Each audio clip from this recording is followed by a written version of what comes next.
भुवनगिर पार्लिमानी हल्के में शामिल मदोर मंडल के मुख्तलिफ मवाजियात में मुकामी रुकन असम्बली डॉक्टर पल्ला राजेश्वर रेड्डी भारत राष्ट्र समिति से वाबस्ता पार्लिमानी उम्मीदवार बराए लोकसभा हल्के भुवनगिर के आमा मल्लेश की तायद और हिमायत में पार्टी कायदीन और कारकुनों के हमरा घर घर पहुंचकर राय दहिंदों से मुलाकात की और 13 मई को होने वाली पोलिंग में कार के निशान के बटन को दबाकर भारी अक्सरियत से क्यामा मल्लेश को पार्लियामेंट के लिए मुंतखब करने की अपील की।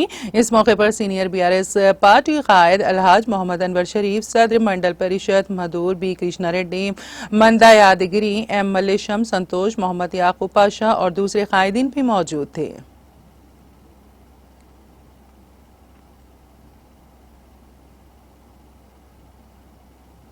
BRS के सीनियर अक़लियती कायद सैयद नईमुद्दीन ने बरोज़ अंदाज में कहा है कि भारत राष्ट्र समिति कौमी सतह पर अवाम की आवाज़ बनकर उभरेगी और अवामी तवक्कुआत को पूरा करते हुए किसी भी सूरत में हिंदुस्तान में डॉक्टर अम्बेडकर की जानिब से तहरीर करदा दस्तूर में तब्दीली की पुरजोर मुखालिफत करेगी।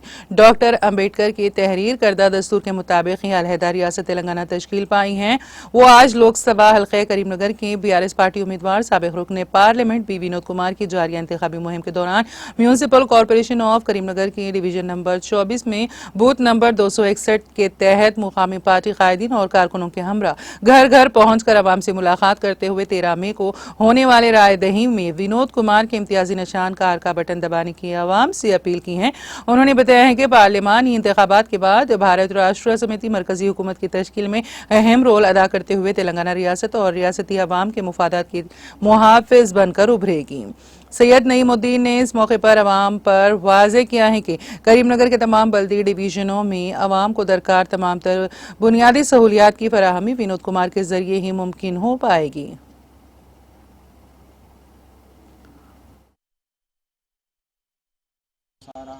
इंशाल्लाह जीतेंगे। आज जो है सो हम लोग दलित भाइयों के घर को भी जाके प्रचार कर रहे हैं। वो लोग भी BRS पार्टी को वोट डालने के लिए तैयार हुए हैं। हम पूरे दलित भाइयों को हम माइनॉरिटी की तरफ से और हमारे पार्टी की तरफ से हम शुक्रिया अदा करते हैं। हमारे पार्टी को सपोर्ट करने का वादा करे हैं, क्योंकि करना भी चाहिए। आज हम देश में देख रहे हैं क्या हालात है। फिरका परस्त पार्टी BJP खुलेआम जैसो आने के अब 400 सीट अगर हम जीते, हमारी गवर्नमेंट बनी, तो संविधान जो बाबा साहेब अम्बेडकर जो लिखे थे, संविधान जो कॉन्स्टिट्यूशन जो हम आइन बोलते, उसको जो है सो रद्द करने का वो लोग जो है सो खुलेआम लीडर्स बोल रहे हैं। पेपरों में भी आ रहा है। ये देखो, BJP के 6 बार जीते सो MP है अनंत कुमार हेगड़े और मिनिस्टर भी रह चुके हैं। इन्होंने खुलेआम जो है सो हम जो है सो 400 सीट अगर आई तो हम जो है सो कॉन्स्टिट्यूशन को रद्द कर देते बोल के ऐलान करेंगे। और दीगर लीडर्स भी, बहुत सारे लीडर्स जो है सो ऐसे ही ऐलान करें हैं। BJP का आइडियोलॉजी वही है, उन का RSS का आइडियोलॉजी वही है कि कॉन्स्टिट्यूशन को रद्द कर दे तो वो लोग का राज चलेगा, तानाशाही चलेगी। इसलिए ये सो हम